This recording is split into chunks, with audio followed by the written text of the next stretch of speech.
रामकृष्ण हरी मंडळी, नमस्कार. मी Sayali Pawar. The planet of Yajurveda या चॅनलमध्ये तुम्हा सगळ्यांचं स्वागत. आज आपण संत नामदेव महाराजांच्या जीवनगाथेबद्दल माहिती पाहणार आहोत. या व्हिडिओमधील सर्व संशोधन, माहिती आणि सादरीकरण माझ्या स्वतःच्या मेहनतीने तयार केलेले आहे. या व्हिडिओत कोणत्याही इतर ठिकाणाहून रियूज कंटेंट केलेला नाही. व्हिडिओ आवडला असेल तर लाईक, शेअर आणि सबस्क्राईब करायला विसरू नका. या व्हिडिओबद्दल तुमचं मत कमेंटमध्ये नक्की कळवा. तुम्हाला माहिती कशी वाटली हे देखील त्या कमेंटमधून कळवा. धन्यवाद. पुढे बघूयात संत नामदेव महाराज. चंद्रभागेच्या तीरावरचे पंढरपूर गाव हे नेहमीच भक्तांनी गजबजलेलं असतं. आषाढी कार्तिकी एकादशीला तर वारकऱ्यांचा पूरच येतो. विठ्ठलाच्या दर्शनाला निदान देवळाच्या शिखराचे तरी दर्शन व्हावे एवढी छोटी इच्छा प्रत्येक वारकरी मनातून बाळगून असतो. या विठोबाचे राज्य इतके प्रेमाचे आहे की त्याच्या दर्शनासाठी प्रत्येक जण व्याकुळ होतो. संतांनी तर या विठोबाचे अथांग सुंदर दर्शन आणि संतांचे पवित्र वेदसमान वाङ्मय यामुळे पंढरपूरचा महिमा महाराष्ट्रात तरी नंदादीपासारखा अक्षय तेवत आहे. पंढरी हे क्षेत्र पावन पवित्र, महिमा विचित्र त्रिभुवनी. पाहिली या क्षणी नाचती पातके, ऐसासिया तुके दुजे कोण. तृणपक्षी सर्व झाले ऋषी देव, पाहती वैभव पंढरीचे. भूमी ते राहिली विष्णू चक्रावरी, वैकुंठीची परी सर्व येथे. टाळ नृत्य घोष पथकांचे भार, गरजे भीमा तीर सर्व काळ. पुंडलिकासाठी ठाके केशीराज, भेटीने सायुज्य त्यास देती. स्नाने उद्धरती दर्शन प्रशस्ती, वाचे नाम कीर्ती विठोबाची. नामा म्हणे लाभ थोर हा जोडतो, पंढरीसी येतो प्राणी त्यासी. अशा या पंढरीत संत नामदेवाचा जन्म झाला. भक्तीचा महिमा आकाशाला भिडवणाऱ्या नामदेवाची कहाणी विलक्षण आहे. शतकोटी अभंग रचना करणाऱ्या संत नामदेवाची कीर्ती तर अगाध आहे. पंढरपुरात दामाशेठ शिंपी राहत होते. पांडुरंगाचा परम भक्त. त्याचं घर तर विठोबाच्या देवळासमोरच होतं. दिवसभर तो कपडे शिवी आणि आठवड्याच्या बाजारात ते कपडे विकून बक्कळ पैसा आणि त्याचे छान चाललं होतं. दामाशेठ विठ्ठलाच्या त्या देवळात मग रात्रभर भजन म्हणत बसायचे, कीर्तन करायचे. विठ्ठलावर त्याची श्रद्धा होती. सकाळी उठून स्वच्छ अंघोळ करून देवाला नैवेद्य दाखवल्याशिवाय तो पाण्याचा घोटही घेत नसे. तसं पाहिलं तर दामाशेठच्या हे विठोबाचे वेड त्याच्या वाडवडिलांपासूनच चालत आलेले. हे घराणं मूळ परभणी जिल्ह्यातल्या नरसी बामणीचं औंढ्या नागनाथापासून जवळच आहे. त्या नगरसीला येदुशेठ रेळेकर नावाचा एक हरिभक्त शिंपी होता. सचोटीने व्यापार करायचा. त्याचा मुलगा हरिशेठ, त्याचा मुलगा गोपाळ शेठ, त्याचा मुलगा गोविंद शेठ. तर गोविंद शेठने नरसी बामणी हे गाव सोडलं आणि मराठवाड्यातल्या हे कुटुंब पंढरपूरला विठोबाच्या ओढीनं आलं. गोविंद शेठच्या मुलाचे नाव नरहर शेठ आणि त्याच्या मुलाचं नाव दामा शेठ. देवाच्या भक्तीची ही परंपरा अशी चालत आलेली. दामाशेठचं लग्न झालं गोमाजी शेठच्या मुलीशी, म्हणजेच गोणाईशी. दामाशेठ गोणाईला मूल होईना. दोघे विठोबाची सेवा करायचे. सकाळ संध्याकाळ विठोबाच्या नजरेला नजर भिडवूनही दोघेही करून स्वागत म्हणायचे. पांडुरंगा, सर्व काही दिलंस पण मूल नाही दिलं. मला मुलगा दे, तुझ्या चरणावर वाहीन. दिवस जात होते नि एक दिवस गोणाईला जाणवलं पोटात हालचाल होऊ लागली. गोणाईचा पोटातला आनंद गगनात मावेना. गोणाई आनंदी दिसू लागली. सारखी विठ्ठलाच्या मंदिरात जाऊन त्याच्या नजरेत नजर मिळवून तासन तास बसू लागली. दिवस नाही रात्र नाही, गोणाई आपली रावळत. दामाशेठला खूप आनंद झाला. घराण्याची विठ्ठल प्रेमाची परंपरा तशीच चालणार. गोणाईला मुलगा झाला. मोठ्या नवसा सायसाने झाला. त्याचं नाव नामदेव. लहानपणापासूनच त्याला विठ्ठलाचे वेड होते. दामाशेठ आणि गोणाईला अतिशय आनंद झाला. साऱ्या पंढरपूर हा आनंदाने पसरला. दामाशेठने साऱ्या गावाला साखर वाटली. विठ्ठलाची सांगोपांग पूजा केली. नामदेव रांगायला लागला. तो पहिल्यांदा रांगत रांगत गेला तो विठोबाच्या देवळातच. गोणाई त्याच्याकडे पाहत होती. ती सुद्धा नामदेवा पाठोपाठच देवळात गेली. त्यावेळेला दामाशेठ विठ्ठलाला नैवेद्य दाखवत होते. 2 बोट डोळ्यावर ठेवून विठ्ठलाचे नामस्मरण करत होते. देवळात भक्तांची गर्दी होती. इतक्यात दामाशेठना स्पर्श झाला. त्यांनी डोळे उघडून पाहिलं, लहानगा इवलाचा नामदेव हसत होता. दामाशेटांना आश्चर्य वाटलं. त्यांनी पाठीमागे पाहिलं. गोणाई उभी होती. दामाशेटनी नामदेवाला चटकन उचललं आणि विठोबाला म्हणाले, विठोबा, केवढी रे माझी पुण्याई आणि केवढं तुझं उपकार. नामदेवाला पाय फुटले आणि पहिल्यांदा रांगत रांगत तो तुझ्याकडेच आला. गोणाई त्याची जन्माची माऊली, पण तूच खरी त्याची माऊली. माझ्या नामदेवावर लक्ष ठेव हा. दामाशेठच्या डोळ्यातून अश्रू ओघळू लागले आणि साऱ्या राऊळात लक्ष लक्ष घंटा वाजू लागल्या. एकच नाद घुमू लागला, जय जय विठोबा रखुमाई, जय जय विठोबा रखुमाई. नामदेव हळूहळू मोठा होऊ लागला. एक एक पाऊल चालू लागला. दामाशेठ सतत शिवण्यात दंग. गोनाईच्या मागे सतत काम आणि छोटा नामदेव सतत देवळात. फक्त खाण्यापुरता तो घरात असे, त्यामुळे गोणाईला काळजी वाटायची. तिची एकटीची तारंबळ उडायची. एक दिवस दामाशेठ पहाटेच राऊळात आले. तेव्हा नामदेव झोपेत पार बुडाला होता. देवाचे डोळे भरून दर्शन घेऊन दामाशेठ देवळाबाहेर आले. महाद्वाराच्या पहिल्या पायरीवर त्यांना एक परकरी मुलगी दिसली. चेहरा व्याकुळ होता. तिने डोके पायरीवर ठेवलं होतं. देवाच्या दारात एक परकरी मुलगी आली होती. ह्याचा दामाशेठांना अजंपा वाटला. त्यांनी त्या मुलीला हाक मारली, बाळा. मुलीनं डोकं वर उचललं. इतकी गोड हाक तिने खूप दिवसातून ऐकली नव्हती. तिच्या डोळ्यात करुणा दाटली होती. जन्माला येताना जणू गायीचे डोळे घेऊन ती आली होती. तिनं दामाशेठकडे आर्त नजरेने पाहिलं. बाळा, तुझं नाव काय ग? तू कधी या गावात आलीस? या गावची तू तर दिसत नाही. तुझे आई वडील कुठेत? या देवळाच्या पायरीवर देवाकडे तू का आलीयस? दामाशेठने एका मागोमाग एक प्रश्न विचारायला सुरुवात केली. ती मुलगी भांबावली, पण तिच्या लक्षात आलं, प्रत्यक्ष देवच आपल्याशी बोलतोय असा तिला भास झाला. ती लहानगी मंद हसली आणि चटकन म्हणाली, बाबा, मला आई वडील कोणीही नाही. मला माझं नावही ठाऊक नाही. मात्र लोक जणी म्हणतात. हिंडत हिंडत मी विठोबाच्या देवळापाशी आले. ऐकलं होतं की पंढरपूरचा विठोबा सर्वांना दर्शन देतो. मी लहान मुलगी. मला त्यानं राहायला आणि खायला दिलं तर बरं होईल. मी त्याची सेवा करेल. इतक्या लहान मुलीच्या तोंडून ही भाषा ऐकून दामाशेठांना खूप आश्चर्य वाटलं. त्या मुलीच्या डोळ्यात चमक होती. दामाशेठनी जणीला पटकन उचलून घेतलं आणि रावळासमोर रस्ता ओलांडून ते घरी आले. दरवाजात नामदेव नुकताच येऊन बसला होता आणि गोणाई त्याच्या पाठोपाठ येऊन त्याला हाक मारायच्या बेतातच होती. समोर दामाशेठांना बघून ती भांबावली.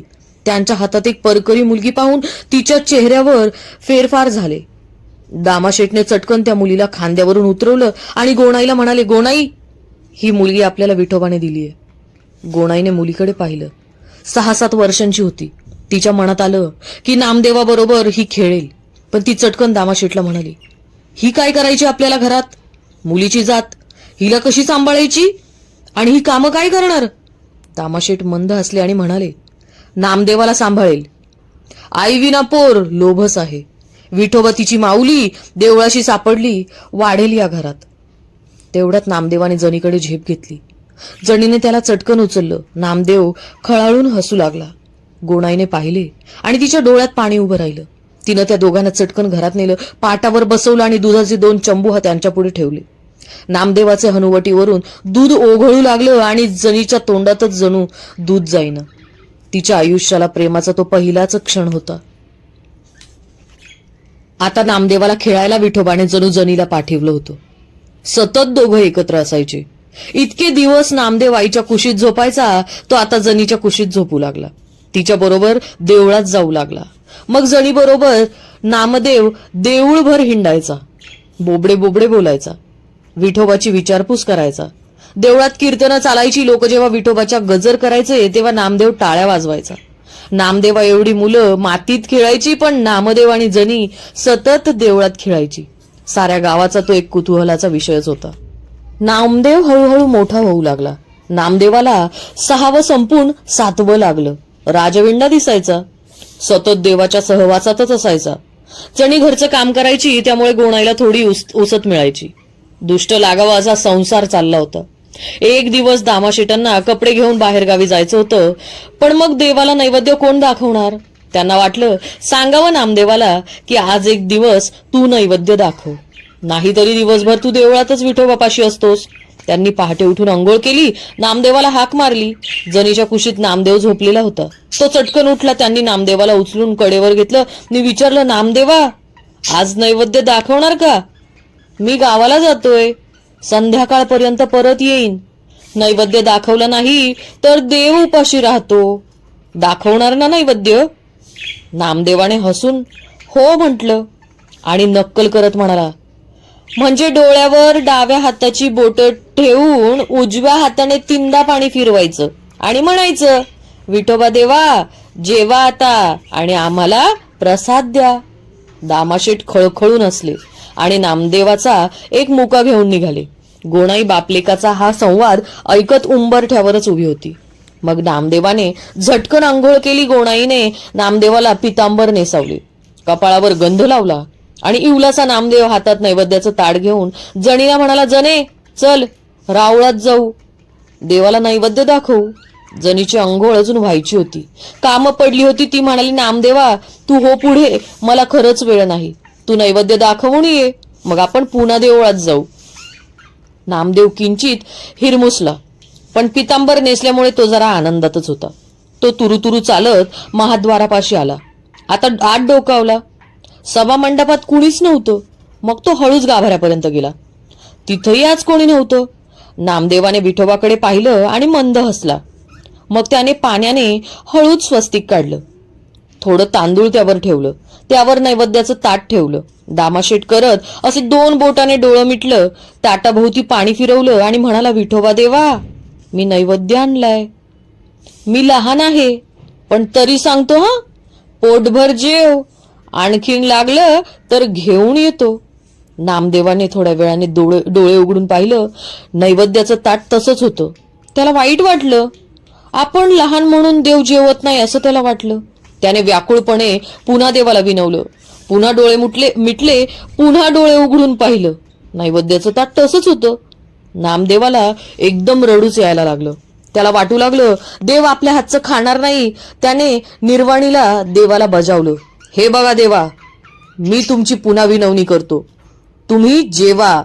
आता जर तुम्ही नैवेद्य खाल्ला नाही तर समोरच्या तुमच्या विटेवर मी डोकं आपटून फोडून घेईन. नामदेवाने पुन्हा डोळे मिटून घेतले. पुन्हा डोळे उघडून बघितले. नैवेद्याचं ताट पुन्हा तसंच. नामदेवाने एकदा डबडबल्या डोळ्याने विठोबाकडे पाहिलं आणि निर्वाणीचा पवित्रा घेतला. आपले दोन्ही हात कमरेवर ठेवले. नैवेद्याचं ताट एकदा बघून घेतलं. पुन्हा विठोबाकडे करुणेनं पाहिलं आणि आपलं डोकं जोराने विटेवर आदळलं. पण आश्चर्य, गुलाबाच्या पाकळ्यांवर डोकं अलगद आपटावं तसं झालं. सर्वत्र सुगंध पसरला. नामदेवाने हळूच डोळे उघडले. विटेवर विठोबाचे पाय नव्हतेच. त्याने वर पाहिलं. विठोबा नैवेद्याच्या ताटात हातात घेऊन जेवत होता. हळूच नामदेवाकडे पाहत होता, हसत होता. त्याने नैवेद्याचं ताट साफ केलं. ओठावरून हळूच हात फिरवला. नामदेवाचा आनंद गगनात मावेना. त्याने विठोबाला असं कधीच पाहिलं नव्हतं. नामदेवाने साष्टांग नमस्कार घातला. विठोबाने त्याला अलगत उचललं. गुलाबाच्या पाकळ्यांचाच होता.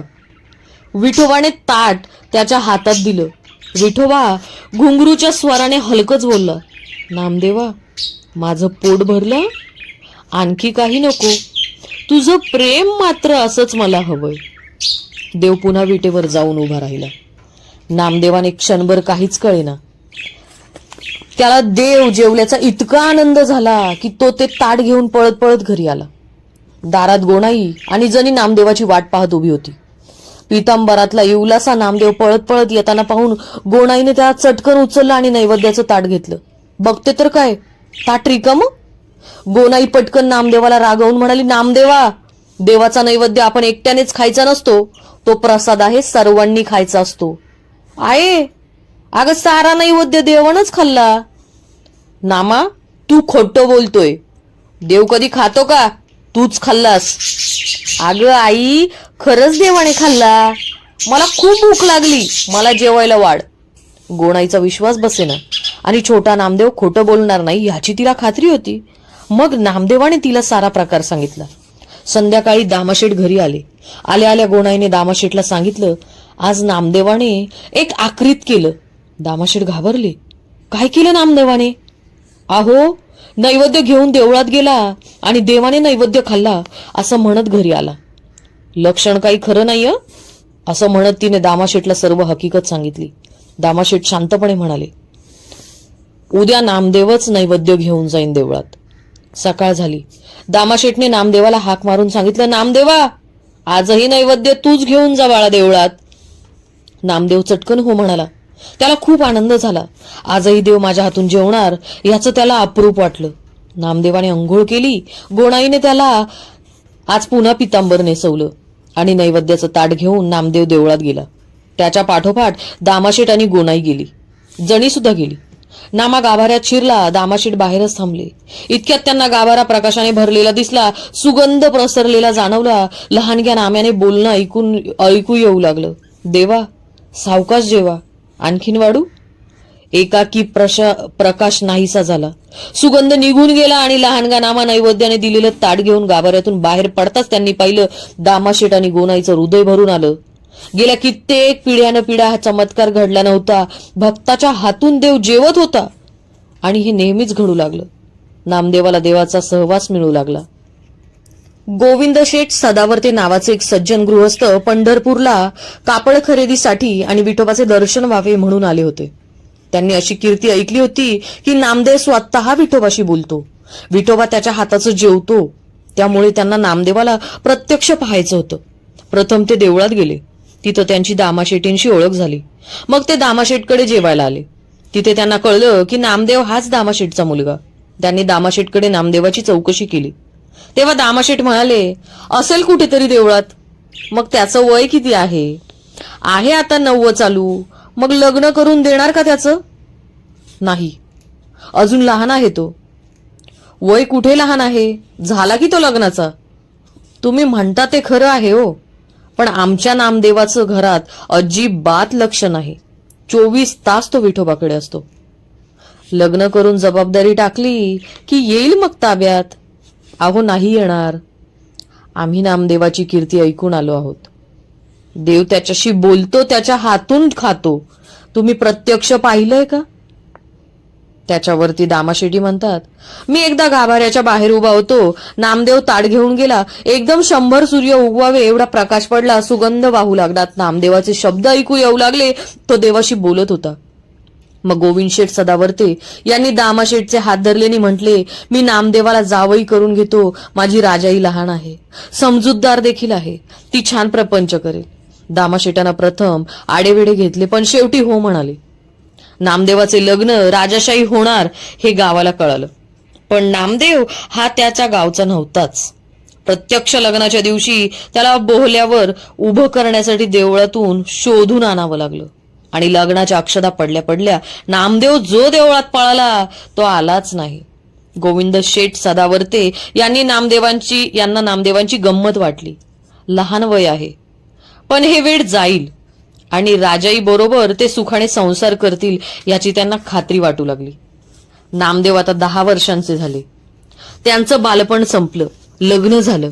पण नामदेवाचे लक्ष घरात नव्हतंच. तो सतत देवळात असायचा.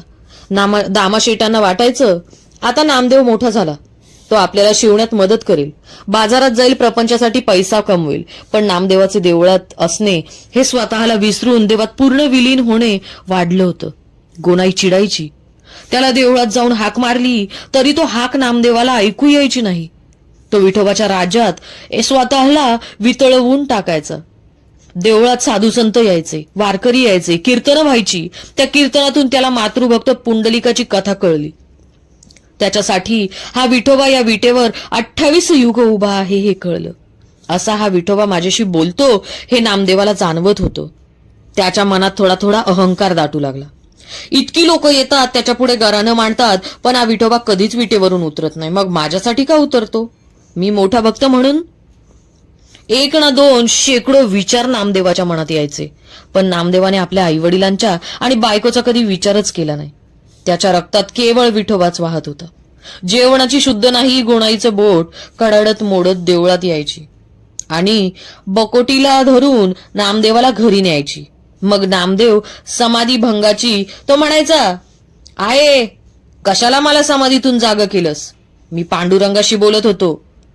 मन कसं शांत होतं. तू आता मला असं ओढून घराकडे नेऊ नकोस. मी आता विठोबाचा झालोय. शास्त्रविना वध करावा तसा तू माझ्या जीव तळमळत ठेवलास. माझी तू वाट पाहू नकोस, तू जा. एकदा गोणाई चिडली आणि म्हणाली, आमच्याच नशिबाला या विठोबानं असं वेड मूल द्यायचं होतं. गृहस्थाश्रम पाळायचा नको, पैसा मिळवायला नको, 24 तास नुसतं सारखं आपलं विठ्ठल विठ्ठल विठ्ठल. तेव्हा नामदेवाने आईला निक्षून सांगितलं, आता यापुढं ते दगडी टाळ घेऊन मी विठोबा पुढे औष्ठोप्रहार नाचत सुटणार. तेच माझं सुख आहे, त्यापेक्षा दुसरं सुख नाही. गोनाई मनातून हबकली. हे आपलं मूल आता आपलं राहिलं नाही या कल्पनेनं ती रडू फुटली. एकदा गोविंद शेठ सदावर्ते यांनी आपल्या दोन्ही मुलांना पंढरपूरला पाठवलं. दोघंही पंढरपूरला आले. त्यांच्या बहिणीला राजाईला खूप आनंद झाला. तिनं माहेरची चौकशी केली, पण त्या दोन्ही भावांना राजाईच्या चेहऱ्यावर लग्न मानवल्याचा आनंद दिसेना. कुठेतरी ती आतून कष्टी दिसत होती. त्यांनी राजाईला खोदून खोदून विचारलं, नामदेवराव कुठे बाहेरगावी गेलेत का? कुठे दिसत नाहीये. असतील विठोबाच्या सहवासात. राजाईचा एकदम तोल सुटला. तिनं आपला उजवा हात कपाळावर मारून घेतला आणि एकदम रडायला लागली. दोघंही भाऊ चपापले. त्या काळोबाने त्यांना आपल्या नादी लावलं. ते घराकडे अजिबात येत नाही, अगदी जेवायला सुद्धा येत नाही. लहर आली तरच येणार. माझं नशीबच फुटकं, सुख म्हणून नाही. राजाई हमसून हमसून रडायला लागली. भावांनी तिला सावरलं. इतक्यात नामदेव विठ्ठल विठ्ठल विठ्ठल करत हातातले दगडी टाळ वाजवत एकदम घरात शिरले. तो इतका विठोबाच्या नामस्मरणात तल्लीन झाला होता की आपले 2 मेहुणे आलेत हे त्याला दिसलेच नाही. राजाई एकदम रागवली. अहो, दिसत नाहीये का? माझे दोघं भाऊ इतक्या लांबून आलेत, त्यांची विचारपूस तरी कराल की नाही? नामदेवाची नामस्मरणाची साखळी राजाईच्या कडाडत बोलण्यानं एकदम भंगली. त्यानं आपल्या दोन्ही मेहुण्यांकडे पाहून नमस्कार केला. त्याच्या नजरेत इतकी करुणा होती की मेहुण्यांना गलबलून आलं. राजाईच्या संसाराचा इस्कोट होणार नाही याची त्यांना नामदेवाला पाहून खात्री पटली.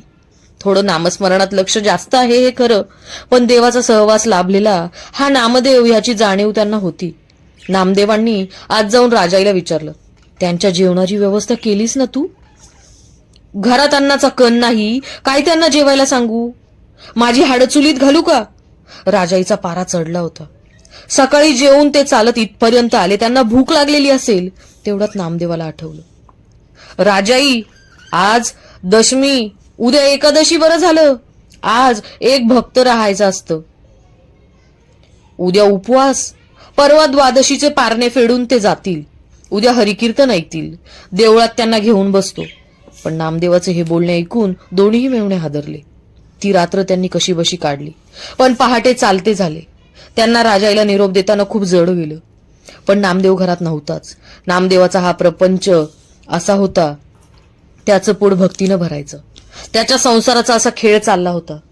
नामदेव वाढत होता. ह्या पूजा अर्चेतून नामदेवाची समाधी लागली होती. संसाराच्या या वेलीवर मात्र हळूहळू फुलं येऊ लागली. त्यामुळे राजाईला राग आता आवरू लागला होता. ह्या देवपूजेचे स्तोम वाढू लागले होते. विटेवरचा विठोबा म्हणजे देव एवढेच नामदेवाला जाणवलं होतं. देव सृष्टी व्यापून आहे याची जाणीव नामदेवाला अजिबात नव्हती. भक्तांनी विविध नावं देवाला दिली आहेत, पण सर्व एकच आहे नामदेवाला अजिबात जाणवत नव्हतं. नामदेवाचं वय वाढत होतं, पण ज्ञान मात्र तिथेच तिष्ठत होतं. देवाचा अखंड शेजार लाभल्यामुळे आणि पंढरपुरात त्याची कीर्ती पसरल्यामुळे माणसं त्याला भेटत, पाया पडत. त्यामुळे नामदेवाच्या मनात एक अहंकाराचा धागा हलकेच विणला जात होता.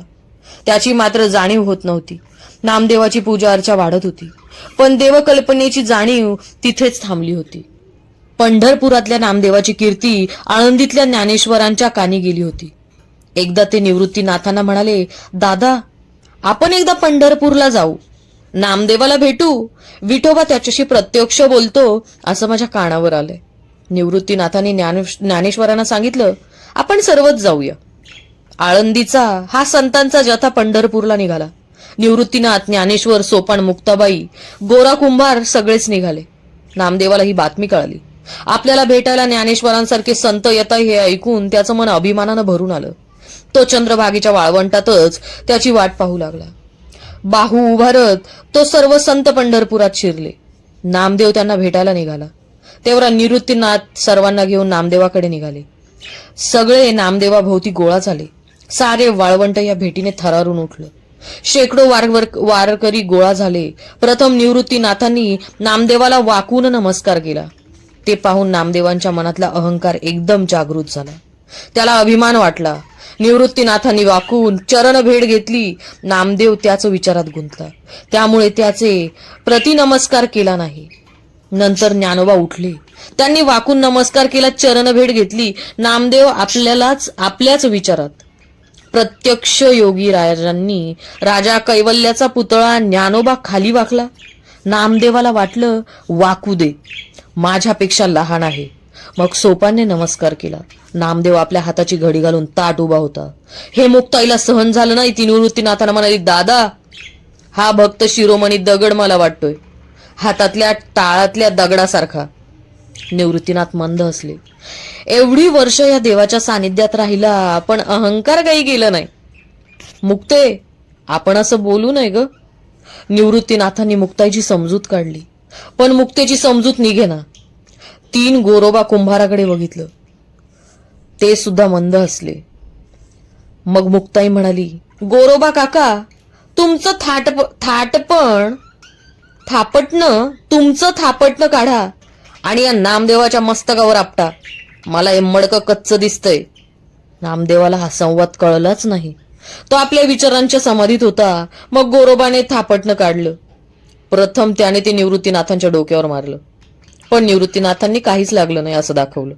मग गोरोबा काकांनी थेटपणे ज्ञानेश्वरांच्या आणि सोपानाच्या आणि मुक्ताबाईच्या डोक्यावर जोरात मारलं, पण कोणीच हू नाही केलं की चू नाही केलं.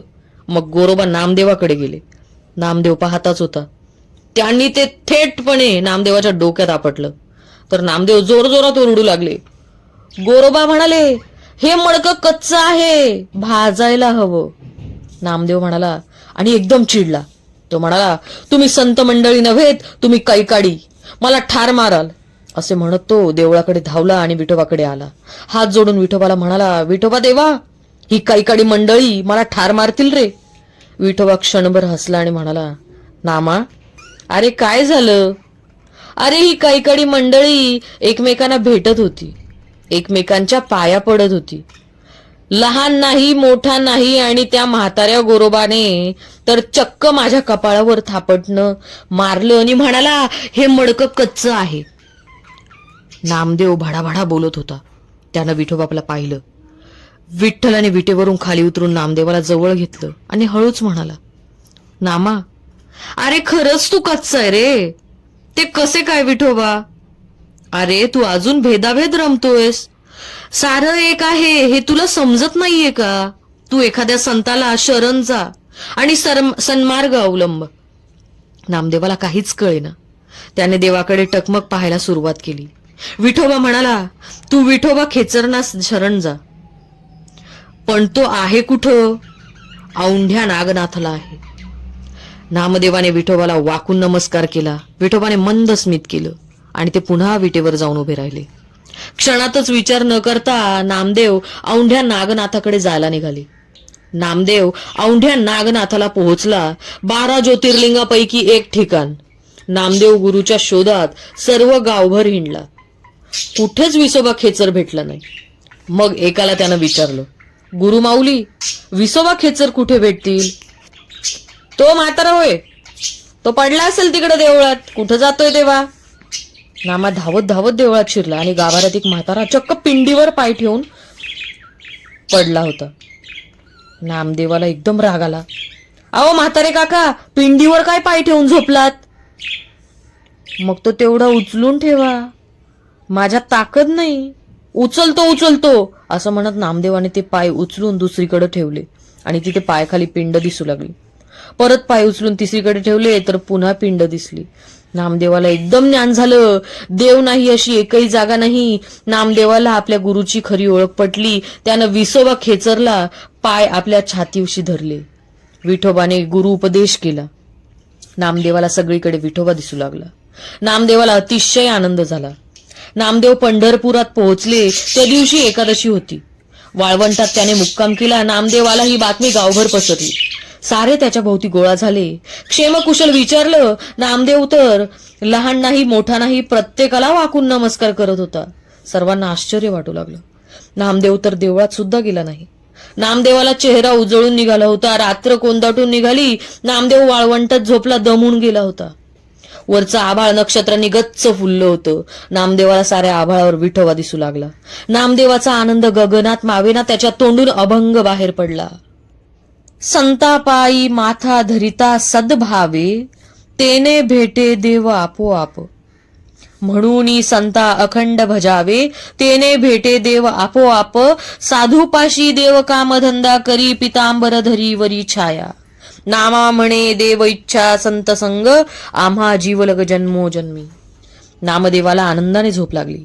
सकाळी जाग आली. द्वादशीचे पारणे फेडायचे होते. नामदेवाने तिथंच 3 दगड मांडली. स्वयंपाक केला, भात केला, भाजी केली, भाकऱ्या केल्या, वरण केलं.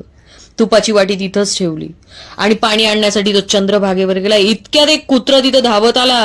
त्यानं सगळी भाकरीची चवड तोंडात धरली. कुत्रा पळू लागला. नामदेवाने दुरून पाहिलं तर धावत आला आणि कुत्र्याला मारण्याऐवजी ती तुपाची वाटी घेऊन कुत्र्याच्या मागे धावू लागला. जोर जोराने ओरडू लागला, अरे बाबा श्वान राजा, थोडा थांब, भाकऱ्यांना तूप लावलेलं नाही, तशाच खाल्ल्यास तर तुला त्रास होईल. अरे सर्व वाळवंट नामदेवाकडे पाहू लागलं. इतक्यात कुत्र्यात दडलेला विठोबा एकदम प्रकट झाला आणि नामदेवाकडे पाहून तो प्रसन्न झाला आणि म्हणाला, सर्वानुभूती परमेश्वर आहे हे तू ओळखलंस तरीच तू कालपासून मला भेटला नाहीस. नामदेव आता वाळवंटात कीर्तन करू लागला. खूप गर्दी जमायची. कीर्तनात नामात दंगून जायचा. रोज नवं आख्यान. पंढरपुरात असं एकही घर नव्हतं जे त्याचं कीर्तन ऐकायला येत नव्हतं. विठोबा सुद्धा वेश पालटून रोज कीर्तनाला यायचा. त्याला नामदेवाचा अतिशय लळा होता. नामदेवालाच फक्त तो रोज दर्शन द्यायचा. असंच एकदा कीर्तन चालू असताना ज्ञानदेवाची भावंड अचानक पंढरपुरात आली. नामदेवाला ते कळलं. तो धावत धावत त्या भावंडांकडे गेला आणि सर्वांना त्याने वाकून नमस्कार घातला. निवृत्तीनाथांनी त्याला प्रेमाने वर उचलून घेतलं. गळामिठी मारली. ज्ञानेश्वरांनी कडकडून मिठी मारली. ज्ञान आणि भक्ती यांची ती गळामिठी होती. सारे वारकरी या संतापोटी फेर धरून नाचू लागले. ज्ञानोबाचा हात प्रेमधरी विश्वनाथ, ऐसे बोलत चालत दोघे आले गंगे आत. ज्ञानोबाचे पायी मिठी घाली गंगाबाई, नामा म्हणे सोडाबाई, ज्ञानदेवा सर्वा ठाई. नामदेव तर ज्ञानोबाचे पाय सोडेना. म्हणू लागला, ज्ञानोबा माझं चुकलं, त्या दिवशी माझ्या हातून चूक झाली, मला क्षमा करा. नामदेवांच्या डोळ्यात अश्रुधारा वाहू लागल्या. ते सोहळा पाहत एक म्हातारा बाजूला उभा होता. त्यांच्या डोळ्यात प्रेमाश्रू दाटले. तो विठोबाच होता. कारण ज्ञानदेव आणि नामदेव हे त्यांचे 2 डोळे होते. तो सोहळा पाहणारी जनी मुक्तेच्या बाजूला उभी होती. ती धावत सुटली. तिला अत्यानंद झाला. वाळवंटात रात्र दाटू लागली. ज्ञानोबाच्या नामदेवाला हळूच सांगितले, नामदेवा, वरचा आभाळ पाहत तुझ्याबरोबर यात्रा करावी अशी इच्छा आहे. भक्तीच्या बळावर तू विठोबाला बोलतो. नामा धन्य तुझी भक्ती मला समजून घ्यायची. आपण दोघं निघू. खूप काही बोलायचं आहे रे. ज्ञानोबा, तुम्ही माझं अकारण आदर करता. तुम्ही परब्रह्म स्वरूप आहात. तुमचा संग मला मिळाला तर माझे जीवन धन्य होईल. पण आपण विठोबाची परवानगी घेऊ. नामा, चल, आपण दोघं विठोबाशी बोलू. दोघेही देवळात गेले. विटेवर उभा पांडुरंग दोघांची वाट पाहत होता. ज्ञानोबाच्या मनीचे गुज विठोबाला ठाऊक झालं होतं. ज्ञानोबाने हात जोडून विठोबाकडे पाहिलं. विठोबा क्षणभर हसला आणि एवढंच म्हणाला, ज्ञाना, हे माझं लेकरू अजून अज्ञानी आहे रे, भाबडय. त्याला तू घेऊन जा आणि परत माझ्याकडे आणून सोड. मग ज्ञानदेव आणि नामदेव निवृत्तीनाथांकडे आले. दोघांनी निवृत्तीनाथांना वाकून नमस्कार केला. निवृत्तीनाथांनी त्या दोघांना तीर्थाटनाची परवानगी दिली. दोघे यात्रेला निघाले. प्रथम त्र्यंबक, नाशिक करत सारा देश त्यांनी पालथा घातला. असं फिरत असताना ते राजस्थानात आले. सगळीकडे वाळवंट. दुपार झालेली. दोघांना खूप तहान लागली. त्यांना त्या वाळवंटात एक विहीर दिसली. दोघांना खूप आनंद झाला. पण विहिरीत डोकावलं तर खूप खोलवर पाणी होतं. रहाट नव्हता, दोरही नव्हता. पाणी काढायचं कसं? ज्ञानदेव म्हणाले, लघिमा नावाचे सिद्ध आहेत, मला प्राप्त झालेली आहे. मी लहानगे रूप घेऊन आज जातो, पाणी पिऊन येतो असे म्हणत ज्ञानदेव लहानगे झाले आणि विहिरीच्या तळाशी गेले. पाणी पिऊन वर आले. नामदेवांनी ज्ञानदेवाचे पाय धरले. त्यांना आश्चर्य वाटलं. मग नामदेव म्हणाले, माझ्याकडे काही सिद्धी नाही हो. मी माझ्या विठोबाला साकडं घालणार, तो मला पाणी देईन. असं म्हणून नामदेवांनी पंढरपुराच्या दिशेने हात जोडले आणि विठोबाची करुणा भागली. आणि काय आश्चर्य, पाणी वर उचंबळून आलं. नामदेवाची तहान भागली. दोघंही फिरत फिरत औंढ्या नागनाथाकडे आले. नामदेवाचे रात्री तिथं कीर्तन उभं केलं. खूप गर्दी झाली, इतकी की पुजाऱ्यांना जायला जागा मिळाली नाही. ते रागवले. त्यांनी नामदेवाला आणि ज्ञानदेवाला हाकलले आणि सांगितलं, तुम्ही देवळाच्या पाठीमागच्या अंगणात कीर्तन करा. नामदेव देवळाच्या मागे गेला. गर्दी तिथे गेली. आणि काय आश्चर्य, देऊळ गरकन फिरलं आणि देवाचं तोंड पुन्हा नामदेवाकडे झालं. दोघेही परतीच्या मार्गावर लागले. पंढरपूर जवळ येऊ लागलं. यात्रा समाप्ती झाली. सर्वांना खूप आनंद झाला. 4-2 दिवस आनंदात गेले. एक दिवस ज्ञानोबा नामदेवाला म्हणाला, नामा, माझं कार्य संपलं. या कार्तिकी वैद्य त्रयोदशीला मी समाधी घेणार. आता मी आळंदीला चाललो. सर्वांना धक्का बसला, पण ज्ञानदेवांनी तो निर्धार केला. सगळे आळंदीला निघाले. नामदेव तर खूप कष्टी झाला. कोणाशी बोलेनासा झाला. भर दुपारी जणू अंधारून आलं. पंढरीचा पोहा आळंदीला निघाला. एक शांत यात्रा निघाली. आळंदीला पोहोचली. ज्ञानदेवाने आळंदीला समाधी घेतली.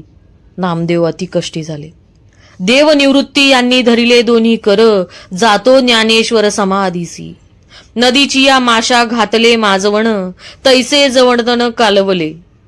दाही दिशा धुंद उदयास्तविन, तैसेची गगन कालवले. जाऊनी ज्ञानेश्वर बैसले आसनावरी, पुढे ज्ञानेश्वरी ठेविली. ज्ञानदेवा म्हणे, सुखी केले देवा, पद पद्मी ठेवा निरंतर. 3 वेळा जेव्हा जोडिले कर्मकळ, झाकलीये डोळ ज्ञानदेव. भीम मुद्रा डोळा निरंजनी लीन, जाले ब्रह्मपूर्ण ज्ञानदेव. नामा म्हणे, आता लोपला दिनकर, बाप ज्ञानेश्वर समाधिस्त. ज्ञानोबाच्या समाधीनंतर उरलेल्या भावनांची आणि भावांनी पाठोपाठ समाध्या घेतल्या. एकाकी झालेला नामदेव अंतर्मुख झाला. नामदेवांनी असंख्य अभंग रचना केल्या. शेकडो गवळणी रचल्या. शिवस्तुती लिहिली. तुलसीमास्त्य लिहिलं. संत महिमा वर्णन केला. पण त्याचा जीव कुठे रमेना. अगदी पंढरपुरात सुद्धा नामदेव ज्ञानेश्वरांबरोबर यात्रा केली होती. त्याने पुन्हा एकट्याने यात्रा करायचं ठरवलं. तो उत्तरेकडे गेला. पंजाबात पोहोचला. तिथली भाषा शिकला. त्याने आपली भागवत धर्माची ध्वजा त्याने पंजाबात नेली. तिथल्या गुरुमुखी भाषेत त्याने अभंग रचना केली. आजही पंजाबात नामदेवांची देवळे आढळतात. पण नामदेव गुरुदासपूर जिल्ह्यात धुमान गावी जास्त राहिला. त्याच्या भोवती खूप भक्त जमले. शिखांनी त्याचे कितीतरी अभंग आपल्या गुरुमुखी घेतले. खूप वर्ष नामदेव पंजाबात राहिला. तिथे त्याने पांडुरंगाची देवळं स्थापन केली. कीर्तनं केली. आता नामदेवाचे केसात कापूस होऊ लागले. नामदेवावर म्हातारपणाची छाया जडू लागली. त्याला पंढरपूरची आठवण येऊ लागली. एकटं वाटू लागलं. तो पंजाबातून निघाला. त्याला ते यात्रेत ज्ञानदेवांची प्रकर्षाने आठवण झाली. दोघांनी उभा भारत पार केला होता. नामदेवांनी मन भरून येऊ लागलं. त्यांनी सर्वात वाईट वाटू लागलं ह्याचे ते पंजाबात जाताना जनीची निरोप घेतला नव्हता. ती सुद्धा म्हातारी झाली असेल. जनीच्या आठवणीने नामदेवांचं मन खूप व्याकुळ झालं. ती एकटीच देवळात वाट पाहत बसलेली असणार. मुलांचं काय झालं असेल या विचाराने नामदेव क्षणभर घाबरा झाला. राजाईच्या आठवणीने सुद्धा नामदेव सैरभैर झाला. नामदेवाने पंढरपूरच्या दिशेने प्रस्थान केले. पंढरपूरचे वाळवंट नामदेवाला दुरून दिसू लागलं. विठोबाच्या देवळात सोनेरी कळस चमकत होता. चंद्रभागेच्या पाण्यातून सूर्यकिरणांची सोनेरी फुलं तरंगत होती. नामदेव बेभान झाला. तो धावत सुटला. सुसाट निघाला. त्याला अंगावरच्या वस्त्रांची जाणीव नव्हती. केवळ विठोबा कधी नामाला भेटलो असं झालं होतं. नामदेव पंढरपुरात येऊन पोहोचला. खूप वर्षांनी नामदेव गावात आला हे लोकांना कळले आणि सारा गाव विठोबाच्या मंदिरात लुटला. नामदेवाने विठोबाला मिठी मारली. कित्येक वर्षात ही भेट झाली नव्हती. म्हातारी जणी कोपऱ्यात उभी राहून हा सोहळा पाहत होती. ती स्वतःशीच म्हणत होती, मागे किती संत झाले, नाम्या ऐसे कोण बोले, नामा जाता देवळासी, देव बोले आधी त्यासी, केवढे नवल सांगावे, दासी जणीने पद लिहावे. नामदेव आल्याचे कळल्यावर राजाई आणि मुलं धावत देवळात आली. नामदेवांच्या भोवती खूप गर्दी जमली. सर्वजण क्षेमकुशल विचारत होते. पण नामदेव मनाने आत पूर्ण अलिप्त झाला होता, पाण्यातल्या कमळासारखा. त्याला अचानक ज्ञानदेवांची दर्शन घडलं. ज्ञानदेव त्याला बोलवत होते. विठोबाच्या मिठीतून नामदेवांची सुटका करून घेतली आणि ज्ञानदेवाकडे निघाला. नामदेवाला चालता येत नव्हतं. ज्ञानदेवाबरोबरच बोलत बसला. लोकांना काहीच कळत नव्हतं. नामदेव कधीतरी गुह्य बोलतो एवढंच त्यांना जाणवलं. मुलांनी जेवण आणून दिलं, पण नामदेव जेवलाच नाही. त्याने एकदा खोल नजरेने सर्वांकडे पाहिलं. लोक मग घरोघर निघून गेले. सकाळ झाली. नामदेवांनी एकदा विठोबाकडे पाहिलं. आषाढीचा महिना होता. पाऊस मुसळधार कोसळत होता. नामदेवाला आकाशातल्या घंटा ऐकू येऊ लागल्या. आपला काळ जवळ आला याची जाणीव त्याला झाली. त्याच्या मनात विचार आला की जिथे संत सज्जनांच्या पायाची धूळ आपल्या अंगाला उडेल त्या पायरीवर आपला शेवट व्हावा. त्यानं एकदा विठोबाकडे पाहिलं. ज्ञानोबांनी नामदेवांचा हात धरला होता. गाभाऱ्यात प्रकाश कोंदटला होता. सगळीकडे सुगंधाचे लोट होते. माणसांची गर्दी झाली. नामदेव एक एक पाऊल उचलून लागला. भोवती जणी रेंगाळत होती. नामदेवाने जणीकडे पाहिलं.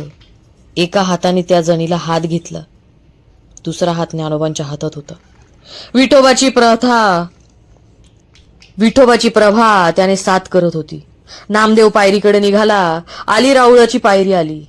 नामदेव त्या पायरीवर बसला. त्याने सर्वांकडे एकदा बघितलं. त्यानं आपली नजर विठोबाच्या नजरेत वितळवली. नामाच्या डोळ्यातून प्रेमाचे अश्रू वाहू लागले. सगळं देऊळ पंढरपुराचा गजर करत होतं. सर्वजण नाचत होते. जणी तर सैरभैर होऊन घुमत होती. बाहेर पावसाचे प्रचंड वेग घातला होता. दरवाजाच्या गरुडाच्या पंखांचा आवाज झाला. नामदेवाने गरुडावरच्या भगवंताला नमस्कार केला. येतो भगवंत हो येतो. आणि नामदेवांनी पायरीवर डोकं ठेवलं. क्षणभर आकाशात काळोख झाला.